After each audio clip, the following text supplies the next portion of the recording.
La tapa se abre. Sale un olor podrido, agrio, viejo. No huele a recuerdos. Huele a algo que estuvo escondido demasiado tiempo. Estamos en el patio de un colegio centenario, bajo una lona azul, con el suelo mojado por la lluvia de madrugada y decenas de alumnos temblando de frío. Dentro de una caja de galletitas no hay fotos ni monedas. Hay una libreta negra. Una llave. Una cadena. Y un nombre que nadie esperaba volver a escuchar. La pregunta es simple. ¿Quién metió todo eso ahí? ¿Y qué estaban tratando de enterrar de verdad? Antes de hablar de la cápsula, escucha esto. Clara Bellini tenía 17 años en 1970. Le gustaba cantar en el coro del colegio y escribir todo en cuadernos prolijos, con letra inclinada y firme. Era de esas personas que siempre llevaban un saquito extra porque en los salones entraba un frío cruel. Y siempre decía lo mismo cuando alguien olvidaba algo: si lo anotas, no se pierde. ¿Qué frase? ¿Qué golpe da después? Vivía con sus padres. Un relojero y una costurera. Gente de rutina. Gente seria. Clara iba a clases, ayudaba en casa y pasaba por la biblioteca aunque no le tocara. Tenía una credencial fechada el 3 de agosto de 1970. Ese detalle parece mínimo. No lo es. Tampoco lo era la cadenita de plata con una estrella que casi nunca se quitaba. Te lo digo ahora porque más adelante te va a helar la sangre. El martes 21 de septiembre de 1970, el colegio enterró una cápsula del tiempo al cierre de una semana de la primavera. Todo parecía inocente. Cartas para el futuro. Recortes. Canciones. Sueños de adolescentes. Afuera, Montevideo estaba cargada de tensión y silencios. Adentro, el colegio vendía calma. O eso decía la revista escolar. 40 años después, el domingo 12 de septiembre de 2010, a las 9:20 de la mañana, en el patio central todavía olía a tierra húmeda y hojas aplastadas. La directora llevaba guantes blancos. El profesor de historia insistía en hacer todo exactamente como se prometió en 1970. Y 3 exalumnos de aquella promoción estaban ahí, mirando. Uno de ellos no podía dejar quietos los dedos. Nadie lo sabía todavía, pero esa mañana no iban a abrir una cápsula del tiempo. Iban a romper un pacto. Y hay una frase escrita semanas antes de que Clara desapareciera que explica todo. Pero esa frase todavía no ha salido a la luz. Ella está ahí. Su nombre aparece de golpe frente a todos. Y una mujer del público pierde el color de la cara. El 12 de septiembre de 2010, a las 9:27 de la mañana, el jardinero apoya el cilindro de bronce sobre una mesa plegable. El metal se queja. Un sonido seco. Feo. La directora levanta la tapa con un destornillador. Se oye ese olor a papel mojado, moho y armario cerrado por décadas. Los chicos se acercan por puro morbo. Esperan fotos viejas. Monedas. Tonterías. Pero no. El profesor de historia abre una lata de galletitas color crema, con rosas desvaídas. Adentro hay una libreta de tapas negras. Una llave chiquita con una etiqueta que dice Depósito B. Una cadena de plata ennegrecida con una estrella. 6 cartas atadas con hilos y sal. Y una credencial de biblioteca a nombre de Clara Bellini. En ese momento, una de las exalumnas da un paso atrás y murmura: eso no tendría que estar ahí. Así. Bajo. Pero se escucha. Y aquí es donde todo se quiebra. El profesor la mira. ¿Qué quiere decir con eso? Ella no responde. Solo mira la libreta. Como si hubiera visto un fantasma. Pero eso no es lo más perturbador. Espera. La libreta empieza tranquila. Ensayos del coro. El frío en los salones. Un profesor que olía a tabaco negro. Después cambia. Se pone densa. Clara escribe sobre reuniones nocturnas en un depósito del subsuelo, detrás del viejo laboratorio. Nombra a 2 compañeros y a un administrativo. Habla de papeles sacados del despacho. Recibos. Una libreta bancaria. Dinero que no aparecía en las cuentas de la cooperadora. Y entonces aparece la frase. 2 de septiembre de 1970. Clara escribe, los vi discutir en el depósito B. Ricardo dijo que nadie iba a notar la diferencia. Daniel contestó, el problema no es la plata. El problema es ella. Creo que me vieron.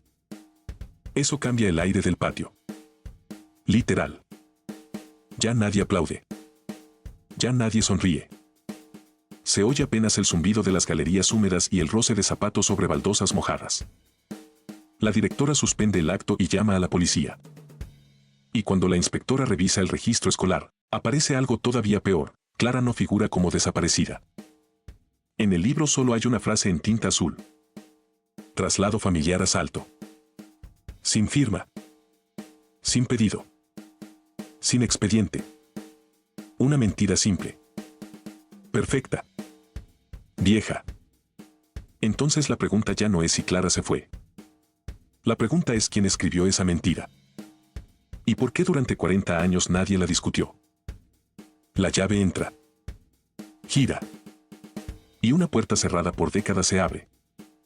El aire que sale de ahí abajo está muerto. Esa misma tarde, el 12 de septiembre de 2010, a las 4:43, la inspectora Valentina Suárez baja al subsuelo del colegio. Lleva campera de cuero marrón y habla bajo. De esas personas que no gritan y aún así hacen callar a todos. Detrás del gimnasio, una escalera angosta baja hacia un pasillo frío. Huele a cemento mojado, cera rancia y óxido. Los tubos fluorescentes parpadean con un zumbido eléctrico que te pone nervioso sin que sepas por qué. Al final del pasillo aparece la puerta de chapa gris. La B casi ni se ve bajo capas de pintura. ¿Te acuerdas de la llave que estaba en la cápsula? Ahora ya sabes por qué importa. Valentina se la pasa al profesor. Pruebe. La llave funciona. Adentro hay archivadores metálicos, pupitres rotos, mapas enrollados y cajas húmedas en los bordes. Todo parece viejo. Abandonado. Inofensivo. Justo eso. Parece. Porque el profesor se queda mirando una pared del fondo y dice, eso no está bien. Valentina se acerca. Detrás de un armario vencido hay una franja más clara en el revoque, como una reparación hecha a las apuradas. Ella golpea con los nudillos. El sonido es hueco. Ahí se cierra una parte del misterio. Clara no inventó el depósito B. Existía. Y alguien lo usó para ocultar algo. Pero quédate conmigo porque lo que sigue empeora todo.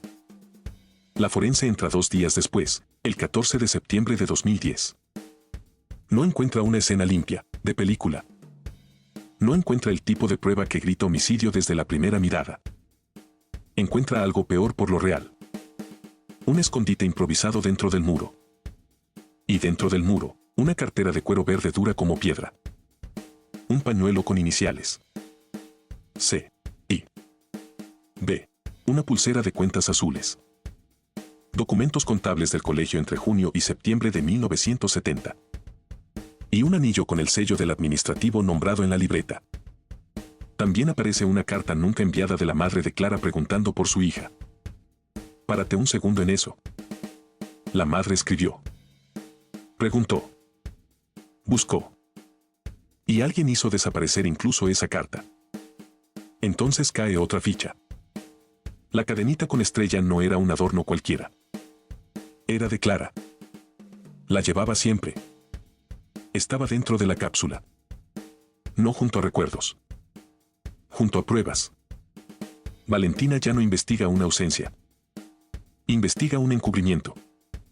Y decide citar a los 3 exalumnos presentes en el patio. Porque uno tembló. Otra retrocedió. Y el tercero. No paraba de mover los dedos. Lo que uno de ellos dice en la primera entrevista cambia por completo lo que creía sobre aquella noche de 1970. Hay una sola verdad en esa sala. Y el hombre sentado frente a la inspectora está sudando. No por calor. Por memoria. El 16 de septiembre de 2010, En una sala de entrevistas de la jefatura, Daniel Sena se seca la frente aunque el aire acondicionado está fuerte. Tiene el pelo canoso, la sonrisa tiesa y los dedos inquietos, como si siguiera contando monedas invisibles. ¿Te acuerdas de ese detalle que te marqué al principio? Ahora cobra un sentido siniestro. Valentina pone la libreta negra sobre la mesa. Ni siquiera la abre. Solo la apoya ahí. Daniel se queda mirándola como si fuera un arma. Usted estuvo allí la noche del 19 de septiembre de 1970, dice la inspectora.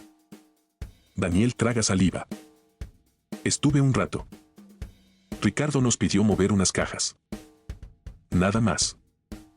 Clara escribió que la vieron. Silencio. Largo. Pegajoso. Entonces habla. Y cierra otro vacío. Dice que Clara bajó al subsuelo. Que había escuchado una discusión por plata. Que amenazó con contarlo. Dice que el administrativo se puso nervioso. Muy nervioso. Y que alguien trató de sacarle la libreta. Fue un tironeo, murmura. Nada estaba planeado. Nada planeado. Esa frase aparece mucho en los casos más oscuros. Pero eso no es lo peor. Lo peor viene ahora.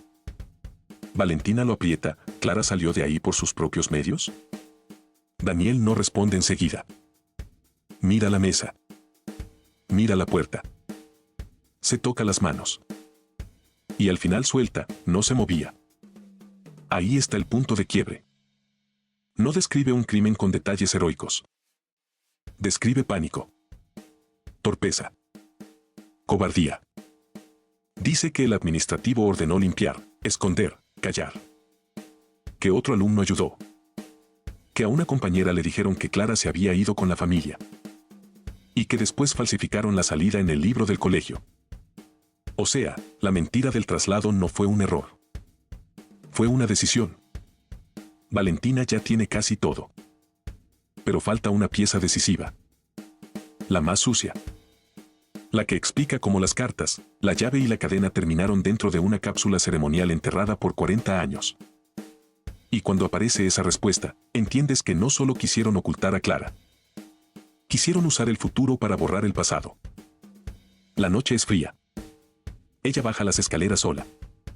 Y arriba, en el colegio, nadie imagina que está entrando a una trampa. Ahora sí. Volvamos al 19 de septiembre de 1970.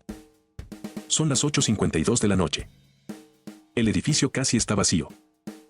Queda olor a lavandina vieja, humedad en las paredes y tabaco negro pegado en la ropa del administrativo. Clara lleva su libreta, su cadena con estrella y la llave que había robado para probar lo que sospechaba. Por eso la tenía. Por eso terminó en la cápsula. Baja al subsuelo. Escucha voces detrás de la puerta gris. Tenemos que devolverlo, dice uno. Ya es tarde, responde otro. No por la plata, suelta una voz. El problema es ella. La frase que Clara escribió no era una exageración. Era una sentencia. Ella entra. Los enfrenta. Dice que va a contarlo todo. Que vio los recibos. Que sabe de la libreta bancaria. Que no piensa callarse. Y aquí es donde todo revienta. Hay un tirón. Un manotazo. La libreta cae. El anillo del administrativo raspa la pared. Clara golpea contra el borde de un archivador y después contra el suelo. Seco. Brutal. Un ruido corto. De esos que no se olvidan. Silencio. Uno dice, levántala. Otro responde, no respira. Y nadie llama a nadie. Ese es el verdadero horror. No solo la caída. Lo que viene después. Con miedo a que el robo salga a la luz, deciden esconderlo todo. Mueven el armario. Improvisan un hueco. Guardan la cartera verde, el pañuelo con sus iniciales, la pulsera, documentos y el anillo que se suelta en el caos. Después fabrican la mentira del traslado familiar. La madre pregunta. La carta desaparece. Los compañeros siguen con sus vidas. El colegio mira para otro lado. ¿Y la cápsula del tiempo? Ahí está la parte más perversa. Una exalumna, aterrada, recibe las cartas y la llave que Clara había dejado por si algo pasaba. No se anima a ir a la policía. No se anima a hablar. pero tampoco puede destruirlas. Entonces, durante el acto del 21 de septiembre de 1970, mete todo en la cápsula creyendo que algún día alguien lo encontrará. No para recordar. Para delatar. Por eso, 40 años después, al abrir ese cilindro no salió nostalgia. Salió una acusación. 40 años después, no juzgan un homicidio perfecto. Juzgan un silencio colectivo. Y eso, a veces, es todavía más repugnante.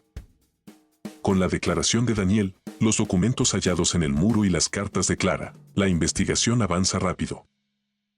El administrativo ya no puede defenderse, había muerto años antes. Esa parte nunca llegó a juicio. Pero su anillo, su nombre en la libreta y el rastro contable lo dejan pegado para siempre. Daniel sí enfrenta consecuencias por encubrimiento agravado y falsedad en documentos vinculados al registro escolar. El otro exalumno también queda comprometido por haber ayudado a ocultar pruebas. Y la excompañera que guardó silencio durante décadas entrega por fin lo que sabía. Dice entre lágrimas, pensé que nadie iba a abrir eso estando yo viva. Escucha bien esa frase. Porque muestra el tamaño del miedo. Pero hay algo que el caso nunca pudo probar del todo. Si la caída fue un accidente durante el forcejeo o si alguien la empujó con intención. Esa línea exacta quedó enterrada con los años. Y eso cambia mucho. No solo legalmente. También moralmente. La justicia reconstruye un encubrimiento feroz. No una verdad total. Y ese detalle duele. También duele otra cosa. En los archivos aparece que la madre de Clara siguió preguntando meses después. Nadie le dio una respuesta real. El colegio sostuvo la versión del traslado. Años de mentira. Años. Y aquí viene el dato que nadie esperaba. La propia cápsula del tiempo, celebrada por el colegio como símbolo de memoria, era en realidad la prueba de que la memoria había sido manipulada desde el primer día. O sea, el homenaje, el acto, la ceremonia bonita bajo la lona azul. Todo eso existía encima de una verdad podrida. Y al final, lo que más pesa no es solo cómo cayó Clara. Es todo lo que hicieron después. La frase falsa en un libro. La carta escondida de una madre. Los dedos inquietos de un hombre que pasó media vida fingiendo normalidad. Y esa costumbre de Clara de anotarlo todo, como si en el fondo supiera que la única forma de no desaparecer era dejar rastro. Si lo anotas, no se pierde, decía ella. Alguien intentó demostrar lo contrario. No pudo del todo. Pero sigue habiendo una pregunta incómoda. Si la cápsula no se abría ese día, si la lluvia no había mojado el patio, si nadie insistía en respetar la ceremonia de 1970. ¿Cuánto tiempo más habría seguido enterrada la verdad? Si este caso te dejó con preguntas, hay más historias como esta esperándote en el canal.